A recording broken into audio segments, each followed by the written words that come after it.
The Hadiths were not written at the same time.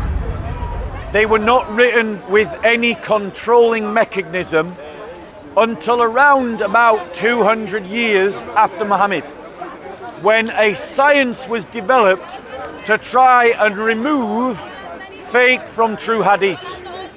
But the point is that that science emerged 200 years after Muhammad died, which meant that the damage was already done. Fake hadiths had already largely entered into the corpus of hadith. The corpus hadith were full of lies. And the development of the protections of hadith, would you like to come in and debate? I wouldn't let me on camera. Well, I mean, you can debate if you want and stand there. I'm just trying to listen to what you're saying. Right, okay, so the development of the science of hadiths came from the fact, primarily from the isnad. And Muslims disagree about those isnad. Shia reject the isnad of the Sunni, and the Sunni reject the isnad of the Shia, which tells you that Muslims themselves have no reliability about which isnads to believe in. And that means since that... Sorry, are you wanting to listen or debate? No, I'm trying to do both. Okay, right, well, let's debate. What's your point? Basically, I can technically say the same about Catholics and Protestants. Right, Bo. That's called non sequitur logic. Let me explain what non sequitur logic is. If I spot a problem in your argument, that doesn't mean that my argument is without problem. So if I have identified a problem in your belief, you saying the same about my belief doesn't get rid of the problem in yours. And before I am willing to change topic, you must defend your belief from what I said. Because I'm not allowing you to change the topic. I'm not trying to change no topic. Muslims don't agree about their isnads. Agreed. Yeah. Right. Okay. Which means that Muslims themselves cannot say to the world which hadiths are reliable without sectarian division. Right? Yeah, but that's why I don't pay attention. I pay attention to the Quran. But all Christians, listen to this, all Christians agree about the same 66 books of the Bible. We dispute between 5 and 7 books, which means that there's greater reliability within Christians about what to believe than amongst Muslims, because you dispute about thousands of hadiths. We all believe in the same book. But you use the hadiths to interpret the Quran, don't you? No, not all the time. Yes, you do. I'm guessing you're a Shia. Yeah. Right, I thought so. Right. I could tell by the neat beard. Thank you. Right? The Shia always look more presentable than the Sunni. Yeah, they do. Honestly. You always spot. You cannot, bro. I'm throwing you a compliment, I know. right? I said thank you. Yeah, the Shias are better groomed than the Sunnis. Yeah, yeah, right. But yeah. I'm doing a Christian beard, right?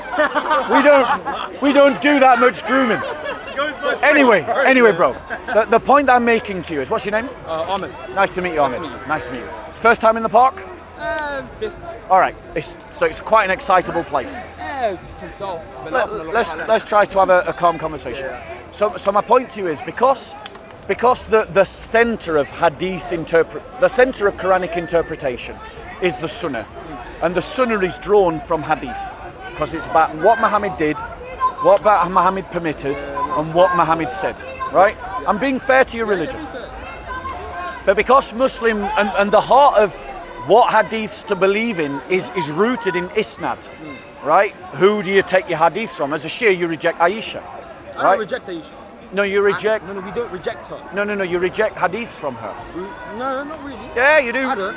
Right. Me personally, I don't. Well, I'm just informing you that I know a little bit more about Shiism than you do. Probably do. On this, at least on this. Yeah, on maybe this, not on the whole. Yeah. But the point I'm making to you is that since Muslims can't agree about which isnads are reliable, it throws the whole exercise into disrepute, right? Yeah.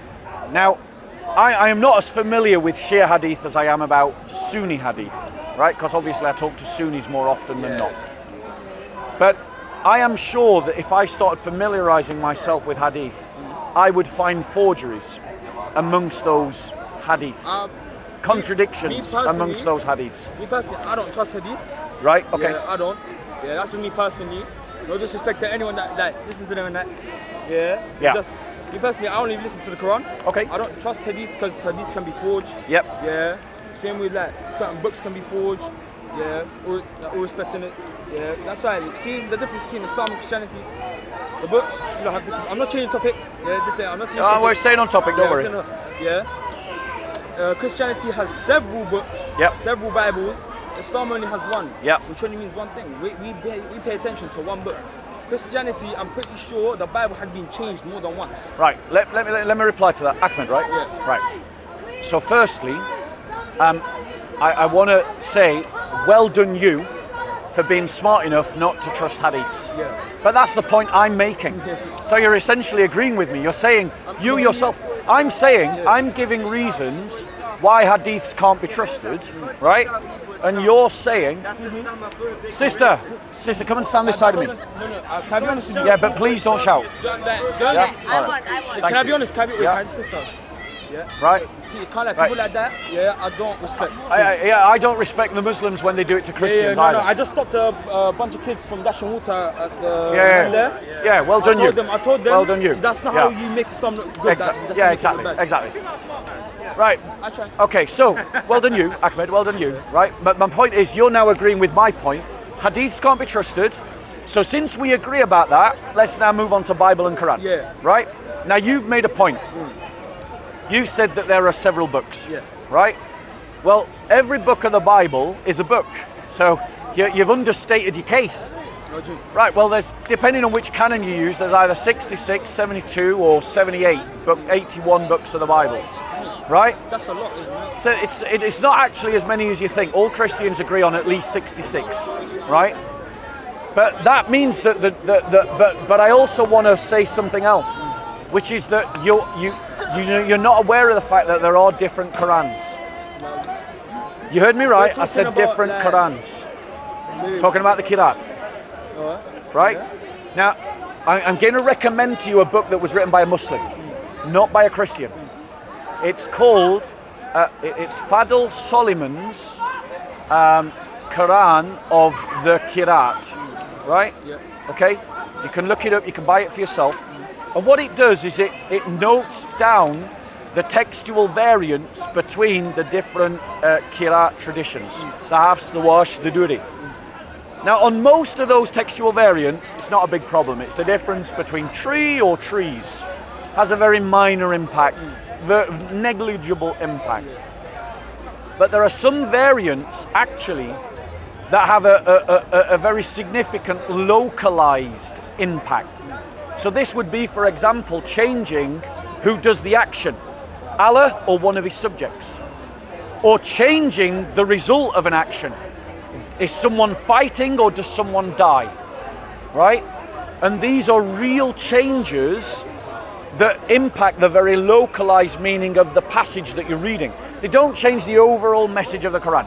The overall message of the Quran, no matter which version of the Quran you read, is still that Muhammad is the Prophet of Allah, still that there's one God, still that this is the Quran that's sent down from Allah, still that the Christians and Jews have lied about their book. Those messages stay the same.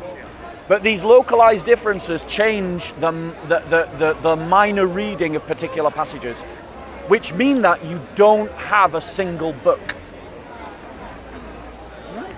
Huh? Right. Wait, that confused me. Yeah, let me explain it again. Right, say you write a book for me. Yeah. Right?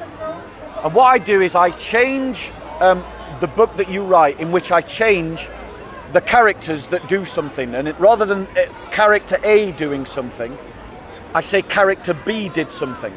And I flip them around. Right? And rather than saying somebody died, I said somebody fought. Right? Because, as you know, not everybody who fights dies. Not everybody who dies fights. Yeah? Would you say to me that I've changed your book? Yeah. Right. That is exactly what you see in the Qira'at. And it's not me that's brought attention to this. Fadel Soliman's Quran, the 10 readings of the Qira'at, he's the one that highlighted all of this. He's a Muslim scholar. from Egypt. I didn't even know the Quran was, there's different versions of the Quran. I think there's only one. No, there's not. No. But like, that doesn't make sense though. Quran Yeah. cannot be changed. But that's because you know how many people have it memorized? Right. But the thing is, right, Ahmed, this is the point. You only believe that the Quran can't be changed because that's what you've been told being a kid. We've not been told that, have we, as Christians? So we just looked at the Quran to see if it's been changed, and we found evidence that it has, because we never start from the assumption that it hasn't been changed. You only think that it can't be changed because you've been told that since you were a little hopper crawling around on the floor. You're telling me if I buy a Quran, from 3 different people, it's all going to be different. If you buy a Hafs Quran, a Wash Quran, and a Duri Quran, they are going to be different. They can't be Quran. Wait, hold on, what? I'm telling you, bro, Ahmed, I'm not lying to you, This is what academics are saying, not just Christian academics, Muslim academics. I'm not the best person to speak about this, because I'm learning about my religion as well. Right. Yeah. I know that you're a Shia, right? Yeah. And so as a Shia, both of us think that the Sunnis are a bit... I respect that. Let me finish. Yeah, Let me finish. Do you know who Muhammad Hijab is? Yeah. Right. Do you know who Yasser Qadi is? No. Right. Yasser Qadi is a top Muslim Sunni scholar, right? Muhammad Hijab did a live stream with Yasser Qadi, and he asked him this question: if I gave to you a blank mushaf, what would you write in the blank mushaf? Yasser Qadi did not reply, oh, I would write down simply the Quran. He didn't say that. Do you know what he said? He said, Haki. It's not that simple. It's not that simple, Haki. Right? Now, Muhammad Hijab and Yasser Qadi both deleted this video, but not until Christians had made copies of it. Right? So this moment is Yasser Qadi admitting on camera that he is aware of the fact that there are textual variants between different Qurans. And so to simply say, let me give you a blank mushaf, what will you write in it, is not simple, because the first question you've got to answer is which Qira'at will you write in it? I'm telling you, bro, I'm teaching you your deen here. I'm still learning about my own religion. Yeah. I'm not the best Muslim, I'm not the worst But my Muslim. point to you is, if you're saying to us as Christians, I don't know what to reply with. so let me continue.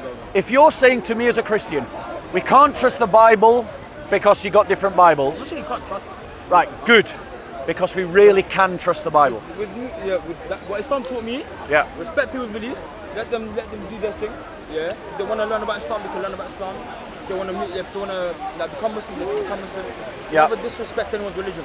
Bro, we're about to get rained on. Let me give you a quick gift can I have that? Just as a sign that I really appreciated the good spirit in which you engaged in the conversation. Thank you. Have you got a Bible, bro? Yeah, I do. I read the Bible. Right. Well, let me give you. If you've got a Bible, let me give you that as a gift. Just talks about some good Christians who've done good things in the past. I actually read this. Yeah. All right. Look after yourself. Really nice to speak to you, Ahmed. Take care. Right. Grab your microphones, guys. What happened there? What happened there? Wrap it up. You want an umbrella? Yeah, I'd like an umbrella. Oh no! What happened there? What? Right. So basically, guys, the typical Muslim heckler thought that he could come in and heckle me without being challenged. When I challenged him, as always, he ran away. When I challenged the entire Muslim community in the park to defend their hadiths, they were completely powerless and unable to defend their hadiths from challenge. And this Shia Muslim knows better than most Muslims, because he himself rejects hadith, showing that I'm not alone in rejecting hadith, even Muslims do it. And right now, ladies and gentlemen, because of the rain, I'm going to go indoors. If you're a Christian and you want to join me for a coffee, you're more than welcome to join me.